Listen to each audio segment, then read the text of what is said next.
Hello friends! Welcome back to my channel. My name is Aubrey. I'm so happy to have you all here. I hope that you are all doing amazingly and having a wonderful day. Today we are actually going to go through 5 books or series that I think deserve a lot more love than I see them get.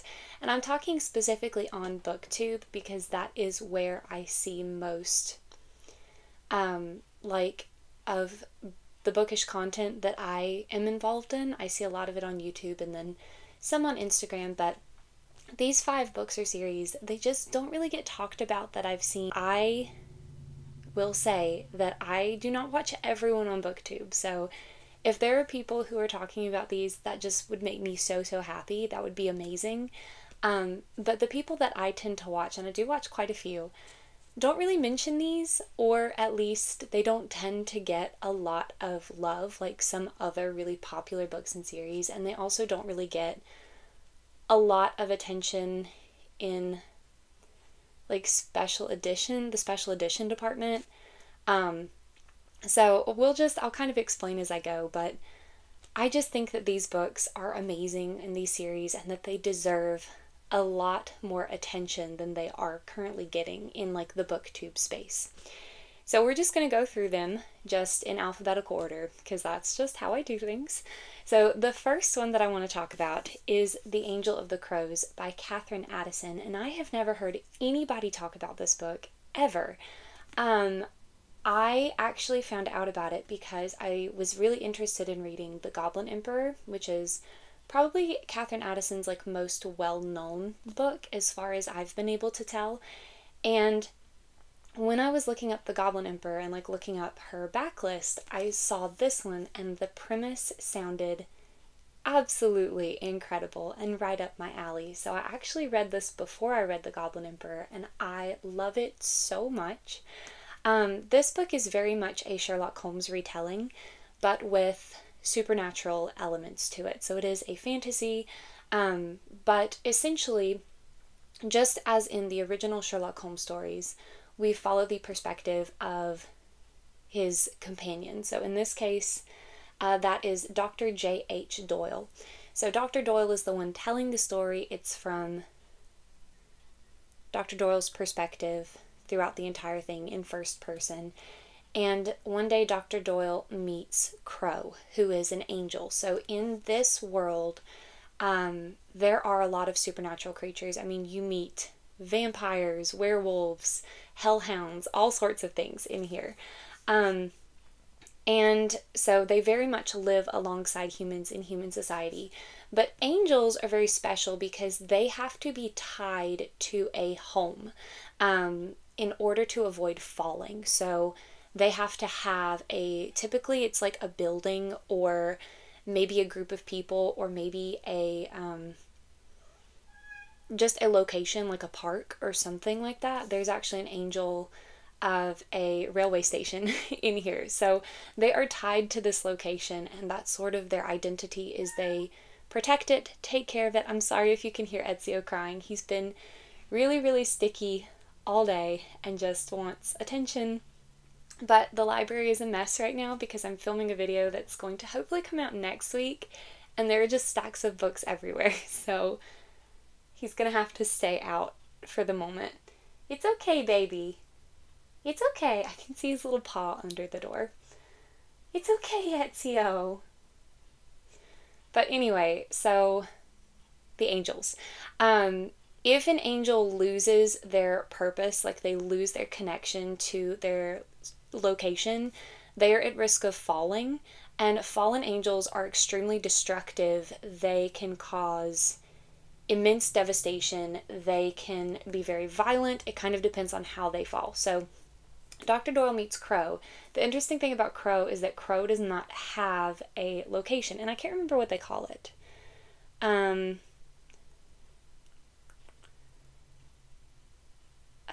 Yeah, I don't remember exactly what they call it, but Crow doesn't have a location, and this causes a lot of worry amongst humans and amongst other angels, but Crow claims that all of London is his. And so Crow is very much our Sherlockian character. He is very good at solving mysteries. He can see and sense things that humans cannot necessarily do because he is a supernatural being himself, and he's very intelligent. But it's a really interesting take because Crow is a character. I love him so much. He is so precious. He doesn't understand humans very well, and it's similar but also quite different from the way that Sherlock Holmes doesn't understand other people and has a hard time forming connections. Crow is very innocent in this. He's very kind and very sweet. He does have that, drive to solve mysteries and involve himself in things, but he really tries to connect with people. He's just not good at it because he just has a hard time understanding them. So of course, when he and Dr. Doyle meet, they become fast friends, and Dr. Doyle joins up with Crow to help solve mysteries because Dr. Doyle is an army veteran who was injured in a battle actually by a fallen angel. And so all of the mysteries that they get involved in involve supernatural aspects of some sort. And throughout the entire book, you have Jack the Ripper just kind of lurking and haunting the streets of London.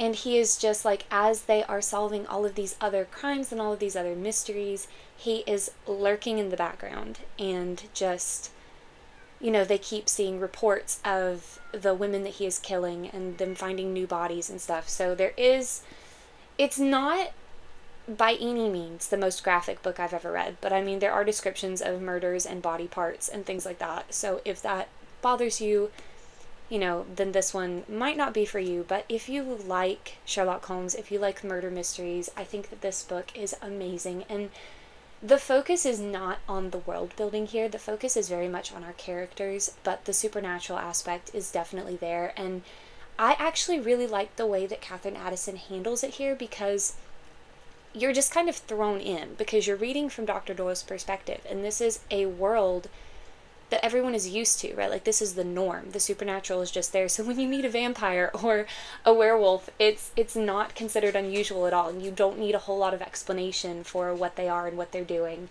But you do get some. And if you are a fan of Sherlock Holmes, there are a lot of bits and pieces and little Easter eggs that you will very much enjoy seeing in here, but it is also definitely different enough that you don't feel like you're reading the same story. There are a lot of twists and turns in here that you are not going to expect. For example, Moriarty, and that's all I'm going to say there because I do not want to spoil things, but it is so good. I loved it so much. Her writing is beautiful, but not in the sense that it's very flowery.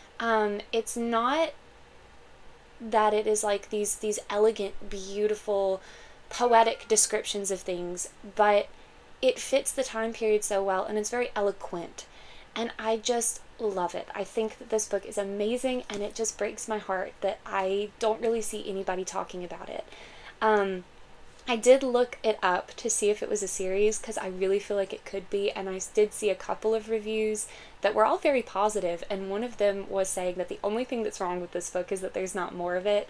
So I would be so ecstatic if Catherine Addison would write a sequel to this, because it's just incredible, and I really feel like more people need to read it. It is so good. Like, I really can't even describe to you the amount of love that I hold for this. Next, I'm going to talk to you about a series that I actually have loved and adored and cherished since I was a kid. So I first read this as a child, and it has just stuck with me since then, honestly. My love has not diminished at all. In fact, if anything, I think I might love it more now than I did, even back when I first read it. It's okay! Oh my god! And that is the Bartimaeus trilogy by Jonathan Stroud. Now, I will preface this by saying that the book series was originally a trilogy, and I have read all 3 of the original books. He has since written a 4th one, which I didn't know about for years. And then when I found out about it, I'm trying to find an edition that matches these, which is hard to find for a reasonable price for the 4th book, because they have since made a new cover, and I like the new cover is like a redo of this one in red, basically. And I like the original cover that I've seen, so I'm trying to find one. But I will talk about the original trilogy right now. So, the Bartimaeus trilogy, we follow two perspectives at the beginning, and then you get a third perspective in the second book, but I'm not going to talk about that one because spoilers. So we follow two perspectives. Bartimaeus, who is a djinn, and in this world, it's essentially like an alternate version of London in, I feel like it's the 19th century, maybe early 20th century. I don't remember. But I think it's the 19th century. And in this world, essentially, magicians are the ruling power. They kind of control the government. So magicians are people who have the ability to summon spirits from this place called the other place. And they can control these spirits and essentially command them to do their will, whatever they want them to do. And depending on how much power and training you have, you can summon spirits of various levels of strength and ability. And Bartimaeus is a djinn, which are pretty high up in the hierarchy. They're not the strongest, right? They're under like Afrits and other. But djinn are fairly strong, so we follow Bartimaeus, who has been around for thousands of years. And the way that these spirits are summoned is using their true name. So essentially, if a magician finds their true name, they can summon them, and if they have the power, they are then able to bind that spirit to their will. The problem is that it is very much a one-sided street. These spirits do not want to be summoned in most cases. They very much want to be left alone, and typically, now there are some exceptions, but typically the magicians summon them with the intent of enslaving them. It's not like a partnership. It's not like an equal exchange by any means. The spirits are bound to the magician and have to listen to them. However, if the spirit can learn the magician's true name, then they can kind of turn the tides back on them. So Bartimaeus has been around for thousands of years. He has served many magicians over the centuries, over the millennia. He was around in ancient Egypt, and it's just fascinating to see his perspective because his chapters are all from a first-person point of view, and he actually has little footnotes that pop in. And I know that in some books that can be really annoying, but the way that these are written are so clever because it's essentially him going off on tangents and thinking of things that have happened in his past, or like explaining things to the silly humans who are reading his story. And because he is not human, he can have these multiple thoughts going on at once. And so he puts in these little footnotes, and they're just very clever, and they give you insights into like his history and the world as a whole. So that's our first perspective. The second perspective we follow is a young boy named Nathaniel. So Nathaniel is actually being trained to be a magician, and his master is very unkind, very, in some ways, abusive. And Nathaniel does not like him, and he kind of wants to be free of him. And then some things happen where Nathaniel ends up summoning Bartimaeus, which is something that he should not be able to do at his age, because I think he's like 10. No, he's 11. He's 11. He should not be able to summon a djinn of Bartimaeus' power at this point. But he does, and he tells Bartimaeus that he wants him to protect him, to help him kind of solve this mystery that arises that involves his master. And things kind of spiral from there. So Nathaniel's perspective is from a third-person point of view, but we kind of see him being mired in this society that is very classist. Magicians are definitely seen as higher than other people, and there arises this sort of arrogance in these magicians because they kind of control everything, and they see themselves as being superior. And so we see Nathaniel like growing up in the society and being like enmeshed in this sort of attitude that's going on, and Bartimaeus, who is serving him very reluctantly. But as the series goes on, you kind of see their dynamic change, and Nathaniel has to go through some really hard stuff. His character growth, he kind of goes down and then back up. Like it's this very much like him as he grows in this society, becoming a part of it and perpetuating these attitudes that are very detrimental to, you know, London and to the world on a bigger scale. And then kind of having to dig himself out of that. And with him is Bartimaeus, who Nathaniel keeps summoning for reasons that I'm not going to tell you right now. But we also learn a lot about Bartimaeus' past and about this dynamic between the spirits and magicians and how it can be changed, how it can be different. And then, of course, you have all these mysteries, and in each of the 3 books, they're trying to solve something and figure something out. And the way that the series ended, I'm not going to spoil it for you. All I'm going to say is I had never encountered an ending like this before. I actually heard, and it made me so happy, Elliot Brooks mentioned this series recently in one of her videos, and I was like, oh my gosh, someone else loves this series, because my mom and I read this at the same time when I was a kid, and I've never met anybody else who's read it. And the 2 of us are constantly just like pushing it at people, like, you need to read this, it's so amazing. But she kind of mentioned the same thing, that the ending here was just so powerful. It really just hits you, of the 3rd book. I really can't, I can't say much without spoiling stuff, and I really don't want to, because the experience of reading this and seeing these characters grow and learn and interact is just, it's incredible. But so it's wonderful. It's such a good book, and the writing in here is so clever. This is the only Jonathan Stroud that I've ever read, but Bartimaeus is very sarcastic. He's very intelligent. He's also a little bit conceited, but in a way that it's almost like that self-assuredness is kind of put on by him. Like, he kind of forces himself to be confident and assured of himself, because if he's not, the other jinn who are being summoned by other magicians and these other spirits, they do kind of have that hierarchy, like I said. So when he's above another spirit in the hierarchy, you know, he is treated with, usually with respect. But when he meets spirits that are kind of on his level or above, they have different dynamics. Sometimes they like each other, sometimes they don't, but it doesn't really matter, because they have to do what their master is telling them to do. So it's almost like this sort of self-preservation is, I guess, what I'm trying to get at. This snarkiness and this sense of like, look at all these things that I've done, and look at how incredible and how powerful I am. And part of it is self-preservation against other jinn, but I think part of it is also self-preservation against having to think about how all of his accomplishments have been done, or at least most of them, because there is stuff in here that you will see if you read it. But most of his accomplishments have been done under duress, right? Like, he's been forced to do them. They weren't things that he necessarily wanted to do or that he would have chosen to do.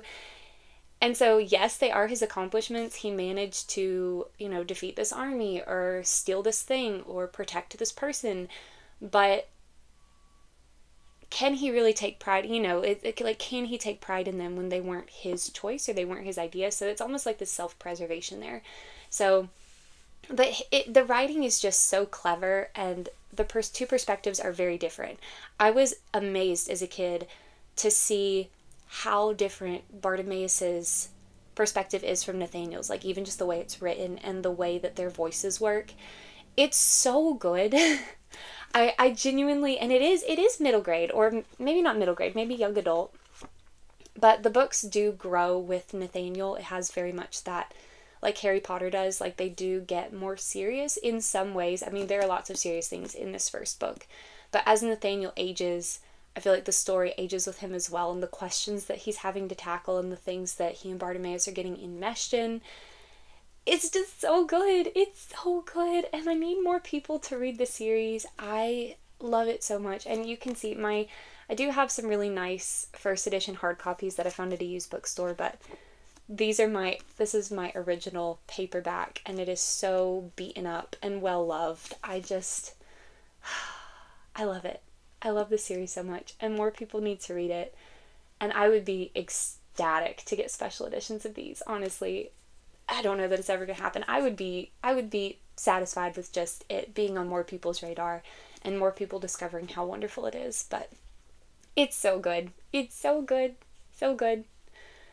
Oh, I guess I should also mention that the spirits can shapeshift, and depending on how powerful they are, their shapeshifting abilities, like jinn are really good shapeshifters. So I guess I should say that as well. That's also in there. But yeah, it's just so good.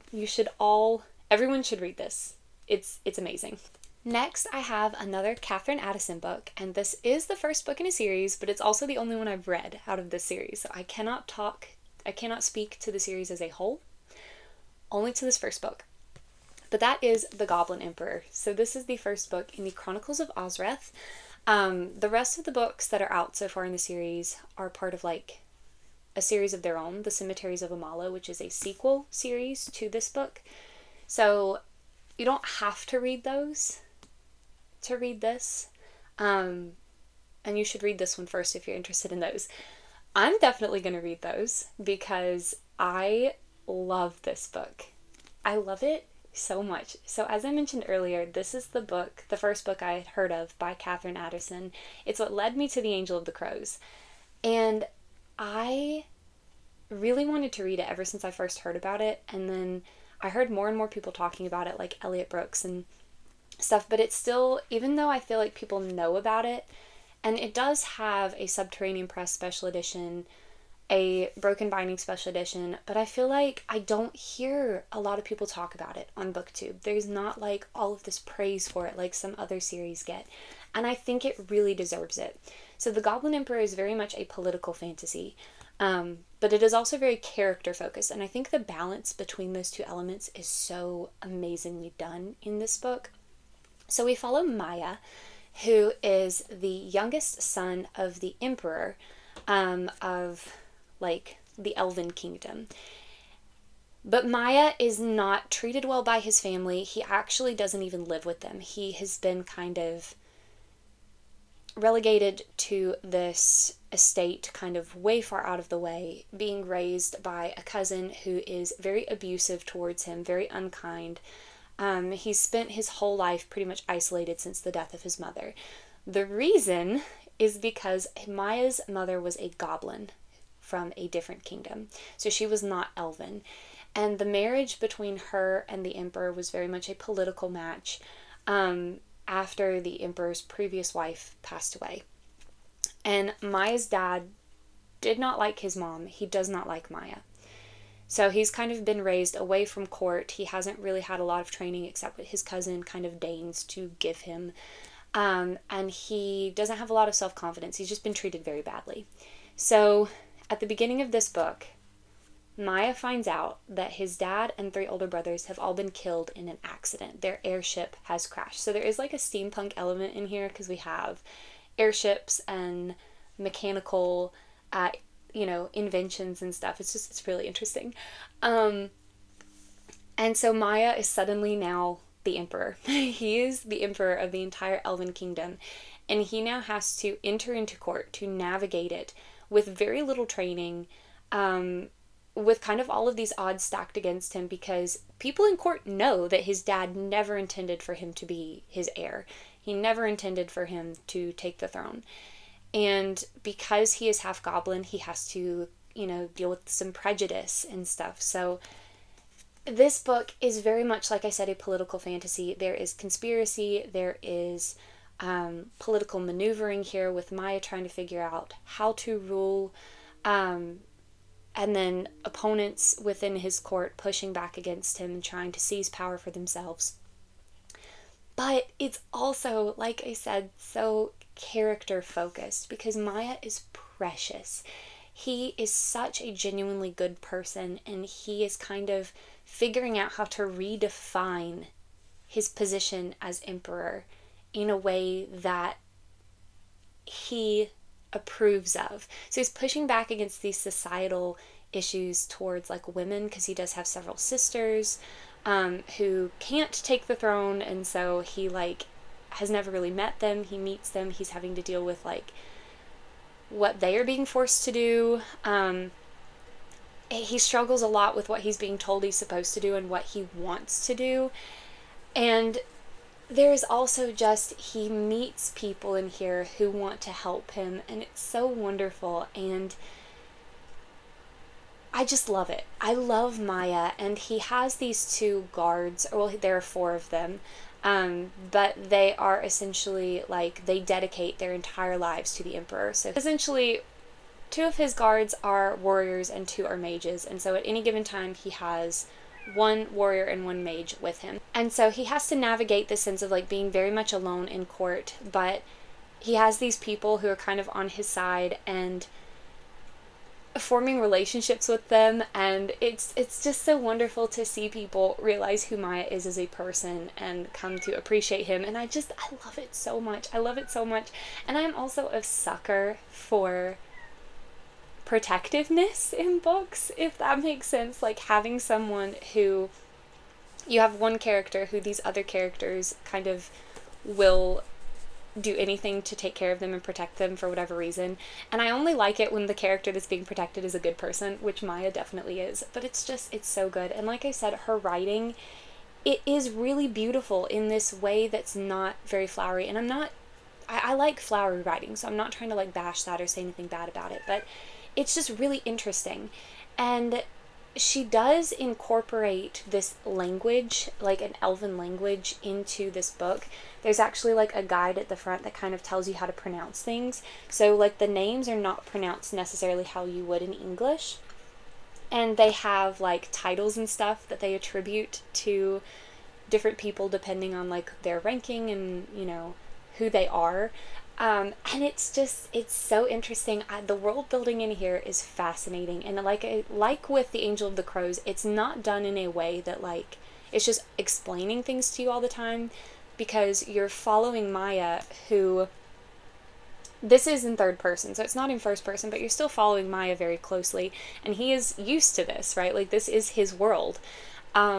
So things that he is discovering brand new to him, you are as well, but then everything else you just kind of have to learn as you go, as seeing it through his perspective. And I don't know, I just love it. I love the Goblin Emperor so much. I'm so excited to continue in this world, although the Cemeteries of Amalo does follow a side character from here. And so I'm kind of sad about that. I want more Maya. I want to see Maya and Kala and Bashalar a lot more. And Xavet, I love Xavet. He is great. But yeah, it's so good. It's so good. If you like political fantasy or you like character-driven fantasy, either way, this is a book that you need to read. Next, I have a manga series that I want to talk about, and if you have watched some of my other videos, you may be able to guess what I'm about to show you. But this is The Heroic Legend of Arslan. It's based off of a Japanese novel series by Yoshiki Tanaka, and it has been, or is being, adapted into a manga by Hiromu Arakawa, who is the same creator who did Full Metal Alchemist, Demons of the Shadow Realm, Silver Spoon, Hero Tales, I think is the other one she's done. But The Heroic Legend of Arslan is my favorite manga series of all time. I adore it so much.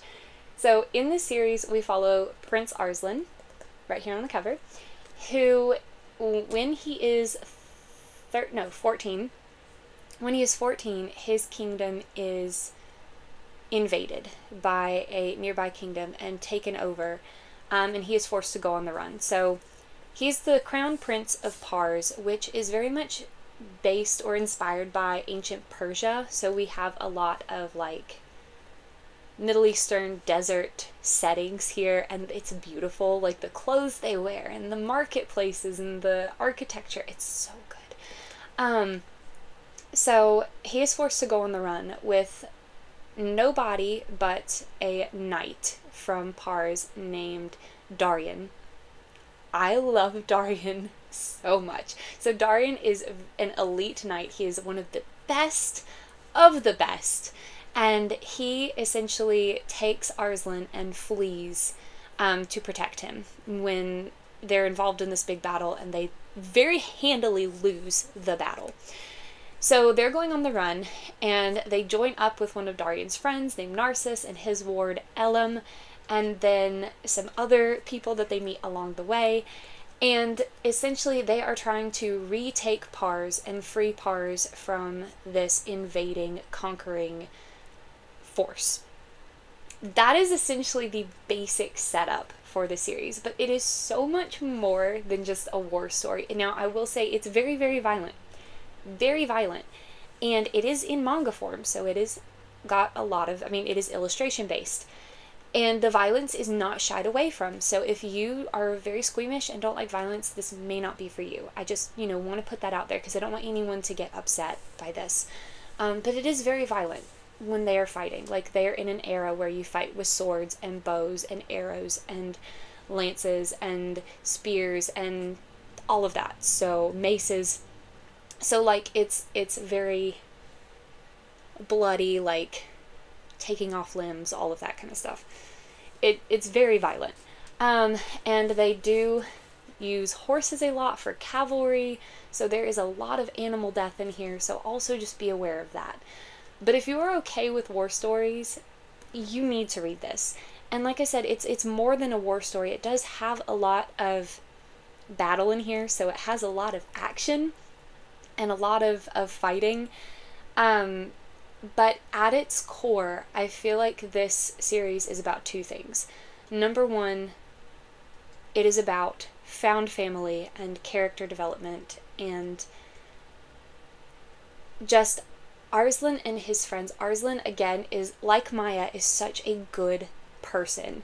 He is kind and gentle and caring and, as the series goes on, learning to stand up for himself. His dad sucks. His mom, also not great. Like, the king and queen, I don't like either of them, but I really, really, really, really despise the king. But Arslan himself is just precious. And he's like learning to be a ruler and stand up for himself. And he is inspiring. Like, seeing him inspire loyalty in people is so beautiful and wonderful. And finding these people who, like, in his kind of core group, who are dedicated solely to him. And just, like, there are so many moments where I'm reading it and Arslan says or does something, and then you can just see the group, just, like, the looks of pride on their faces, or, like, newcomers, just the astonishment. Like, wow, I did not expect a prince to act like this. This is not what we're used to. It's beautiful and amazing and wonderful, and I love it. I am a sucker for that kind of stuff. But then this story is also about being a good ruler and abuse of power, because this conquering, invading force is, I'm not very familiar with the history of ancient Persia, so what I say may be incorrect. I'm just going to tell you what it reminds me of, but it reminds me a lot of the Crusades, which I personally am a Christian, but people use religion for such horrific things. They use it as an excuse to commit atrocities. And it's like they are literally going against what their religion is telling them to do and what the core of their religion is. And that is very much a part of this, because this invading force has a very zealous kind of, oh gosh, what is the word? I can't think of the word, but they're very...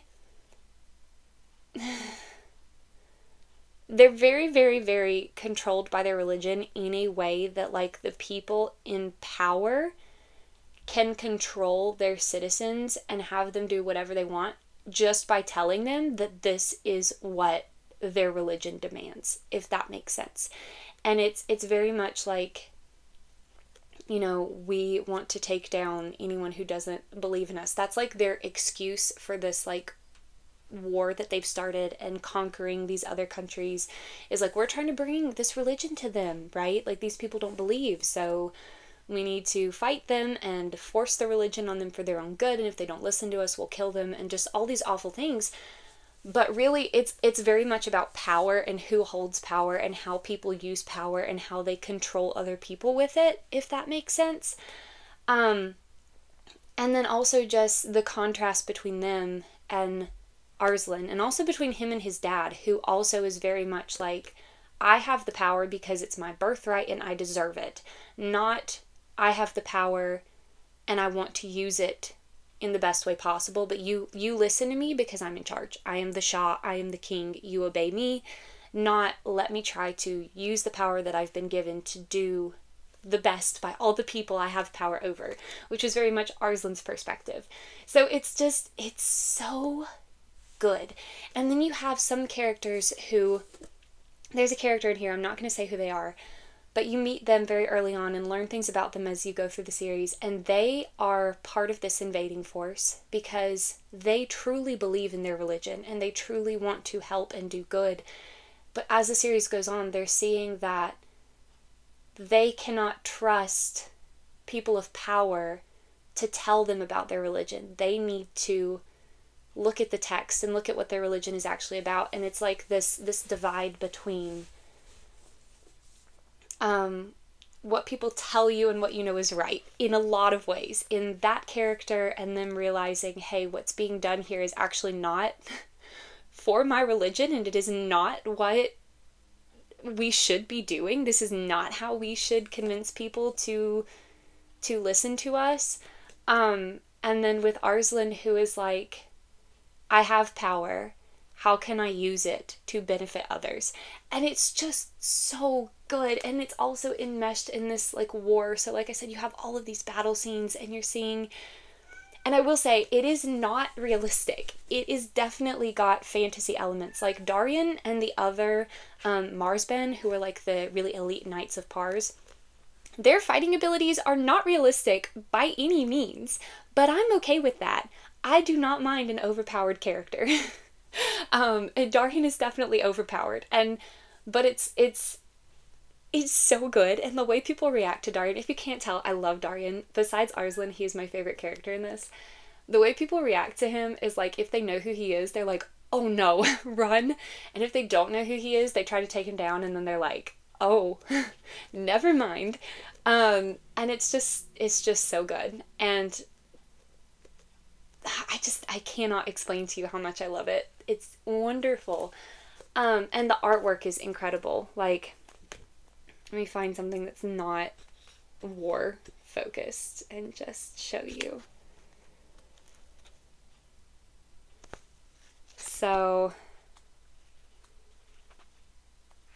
trying to find something that has a lot of details that you can see. So here we go. Like, the artwork is very, very detailed. With the settings and the clothing and all of that. And like when she is drawing the army and stuff, like the different armies, and just having them all lined up and everything, like, she doesn't just make them all look the same. Like, this is a very small panel, but it, like, she just draws them all with all of their different features and stuff. It's just so good. Like, the artwork is wonderful. But yeah, I love it so much, and I feel like so many people love Full Metal Alchemist and know about Hiromu Arakawa, but so few people talk about this or read it, and it needs so much more attention. We're on volume 18, I think, yeah. We're on volume 18 in English right now. 19 and 20 are up for pre-order on some sites. I have pre-ordered them. So they're coming out, I think, later this year. Maybe 20 might come out early next year. I don't really remember. I have it on my little list of pre-orders, but I can't see that right now. But it's so good. It's such a good series, and if violence doesn't bother you, if you like action, if you like adventure, if you like characters and these moral questions, it's wonderful. And oh, I was saying, it does have some supernatural elements to it, aside from just the insane skills of the Marsban. There is also stuff that happens in like the more recent volumes with a legend, a mythological legend of Pars like coming to life. And that's all I'm going to say there. So, and there's also like there's also manipulation in here a lot with this other character that, again, I don't want to spoil anything. But Hiromu, and the manipulators can use magic, and anyway, but Hiromu Arakawa does such a good job of developing her characters, and like, even the villains, some of them you hate. Like, one of my least favorite villains ever, like one of the characters that I despise the absolute most, is in this series. I hate him so much. But then other characters, like, you do get scenes from a bunch of different perspectives, and some of the other villains are like, you get it. You see why they are the way that they are, and you feel bad for them. And some of them you're just like, Like, yeah, I don't like you, but you could be worse, I guess. And then some of them you hate so much. But it's just so good. The characters are so well developed. I just please, please, please, please, please read this. There's also an anime. The anime is wonderful, but it's not as good as the manga series because obviously in the anime adaptations they often leave things out, as we are, as people who love books, probably familiar with other like movie and TV adaptations. But it's still, the anime is really good, but I would suggest reading the manga because it's incredible. And then the last series we're going to talk about today is one of my favorite series of all time, and that is Temeraire by Naomi Novik. This series had such an immense impact on me when I read it. I ordered the first book, and I actually read these little mass markets was what I read it on for the first time, and I ordered the first book, and I wasn't even halfway through it, and I had already ordered the other 8 in the series. So, Temeraire, and this is the first book, which in the US has a different name. It's called His Majesty's Dragon. But in Temeraire, we are in an alternate version of our world during the Napoleonic Wars. So yes, technically this is a fantasy, but it really reads like historical fiction. It doesn't have any sort of magic or anything. The only difference between this world and ours is that there are dragons. They have existed for as long as people are aware, and they are incorporated into different cultures around the world in different ways. And in Europe and in Asia, they use them for aerial warfare. So we have the Napoleonic Wars, but with dragons. And the dragons are very much intelligent beings in this. They can speak, they have their own language, they can learn human languages if they are exposed to them while they're still in their egg. They cannot learn new languages once they've hatched, except for this one particular breed of dragon. So in this story, we follow Captain William Lawrence, who is a captain in the Royal Navy of England. And one day, he and his crew actually capture a French ship, and on board, they find a dragon egg. And that is how the story starts. Now, the dragons in here, we have them kind of separated into 2 types at first. We have like wild dragons and then bonded dragons. So the English believe, and this is a belief that I believe is held pretty widely over Europe in this world, that the only way to get a dragon to cooperate with you or listen to you is if you bond with them. And they only bond with one person at a time. If their rider dies, some breeds will then bond with a new rider, others will not. But you have to bond with them as soon as they're hatched. So Lawrence's crew captures this dragon egg and are trying to take it back to England, but before they can get back, it hatches. And dragons are really, really important to the military structure. The more dragons you have, kind of the more of an advantage you have, much like with ships, right? Except obviously they're alive, but there are also different like classes of dragons. You have lightweights and heavyweights, and you know, some breeds are able to breathe fire and have different abilities. So the, you know, dragon like breeding and you know, acquiring dragon eggs is very important to these different countries. So because the dragon hatches before they can reach land, they're like, oh no, someone has to bond with this baby dragon like immediately, or we're going to lose this important asset to our country.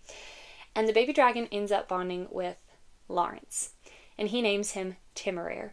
And so Lawrence is then forced to leave the Navy and join the aerial corps and learn to fight on dragonback. So that is the setup. We're in the Napoleonic Wars. But this series, we follow Lawrence and Temeraire as they go on all of these different adventures. They're involved in this war that's going on, but it deals with so many different things.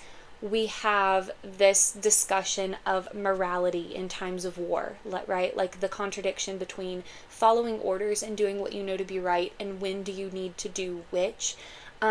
Lawrence struggles with that a lot. We have overcoming prejudices, both against other races, against other sexualities, against, you know, just other genders, right? Because obviously this is taking place during the Napoleonic Wars, so women in society in England are not given a lot of agency, but there is one breed of dragon that will only bond with women. So the aerial core is so much more accepting of women in general and being able to fight and have power.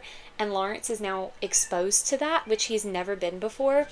And Lawrence just genuinely wants to be a good person. So you see him throughout the series confronting what he's kind of been indoctrinated with versus what he is learning in a bunch of different situations. And I love him so much. And he's also just a really intelligent, well-developed character. Like, he doesn't act like he doesn't, I don't think, see himself as very intelligent and capable, but he is. He learns, like, multiple languages throughout this series. And his bond with Temeraire is just so special and beautiful because he finds something that he cares about more than anything else, Temeraire. And that influences him as a person, right? Like, it makes him grow as a person. And it just, we also tackle this question of what does it mean to be a person, right? Not human, but what does it mean to be a person? And, you know, prejudices, which there is this idea within, that's prevalent throughout Europe, especially in England, but throughout Europe in general, that dragons, while they are intelligent and can speak, their kind of whole purpose is to be used by humans, right? And as they travel around and meet people from Asia and different countries, Lawrence and Temeraire and their friends encounter other perspectives, right? Where dragons are seen as just as sentient and intelligent as humans are. And so it's this, there's also, like, you know, obviously slavery going on in this time, and so Lawrence is very much against slavery from the very beginning, but then we see him actually, like, questioning why, as he's seeing how Temeraire is being treated and these other dragons are being treated, and he's like, you know what, we should treat all living things with respect, especially if they are, you know, intelligent. They deserve to have rights just like we do, right? And he's forced to confront these things throughout the series. And we also deal a lot with mental health in here. Lawrence goes through some stuff. He deals with a lot of trauma, and so we see how trauma affects people. He deals with depression quite a bit throughout some of the later books in the series. And it's just so good. And his friendships that he develops there's a character who you meet later on, Tharke. I love him. I'm going to say really nothing about him except that he is half Chinese and half British. And so his whole life has dealt with a lot of prejudice and racism on both sides.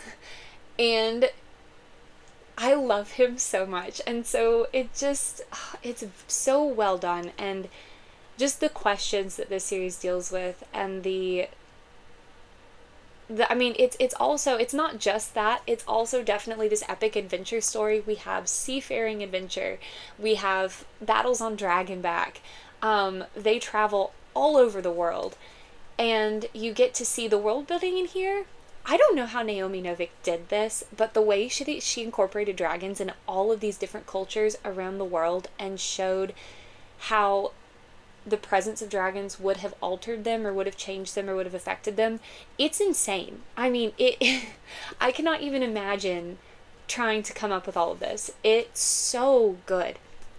And the writing style is this really, really interesting blend of accessible and yet still feeling like it could have been written during the Napoleonic Wars. I mean, it's crazy how she writes it. The language and the way they talk and the way things are described, it definitely feels historical, but not in a way that, like, would make it hard for someone to read, if that makes sense.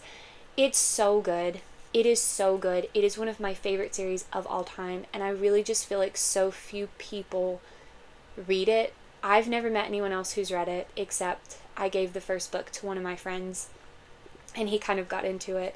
And they have made multiple editions of it, so it's not like this series is unknown. There's actually, can you see it right here? Subterranean Press, or Grimoke Press, is doing special edition bind-ups of the series because there are 9 books in it, so they're doing like bind-ups of 3 books each, and the first one has already come out. But still, I just feel like I hear no one on BookTube talking about it. Now, recently, I have heard Murphy Napier has started reading it, which is great. I'm so happy that someone else is getting into it. I just really want people to experience this. If you like Dragon Rider stories, it's a great one. If you like, you know, historical fiction, it's great historical fiction just with dragons. I mean, like I said, it does not read like a fantasy. It reads like historical fiction. If you like stories that are very character focused and dealing with building these relationships and following a character as they grow and change and deal with hardships and deal with things and find family that accepts them for who they are, this is for you. If you like books that deal with questions of morality and philosophical questions about being a person and that deal with overcoming prejudice and mental health and all of it, it's all in here. It's all in here, and it's so good, so good. It's so good. So please, everyone read this series. Everyone needs to read Temeraire because it is just incredible. Okay, so those are 5 books or series that I think deserve a lot more love than they get, especially in the BookTube space. I have so much fondness and so much adoration for these books, and I think we all understand this feeling where you want other people to love what you love. That is how I feel here. I want these books, I want other people to love them, and so I can have other people to talk about them with and other people to just also see how amazing they are, because I think that all of these authors have done such a wonderful job of creating these stories and these characters, and they deserve love and they deserve recognition, and I want to maybe give them a little of that. So if you've read any of these, I would love to hear your thoughts in the comments. Just please, no spoilers for people who have not. And if you have any books that you think are like hidden gems that deserve more love, I would also love those and to hear about those in the comments. I'm always looking for new recommendations, even though my TBR is excessively large. I love just finding beautiful stories, and it really doesn't matter to me how popular they are as far as like whether I'm gonna love it or not. And then if I do love it, it becomes my mission to, like, every time I meet someone who likes to read, I'm like, hey, have you heard of this? So I would love to hear books that you think that you love, that you would love to see more people enjoy. So you can leave those in the comments. For today's emoji, let's leave, is there a crow emoji? Let's leave a crow emoji for the Angel of the Crow, since it was the first one we talked about. Or just your favorite bird emoji in general, because we've also got Azrael here on Arslan's shoulder. So just your favorite bird emoji in the comments. If you would like to leave an emoji and don't know what else to say, I would love to see us just fill up the comments with a bunch of little birdies. But thank you guys so much for watching.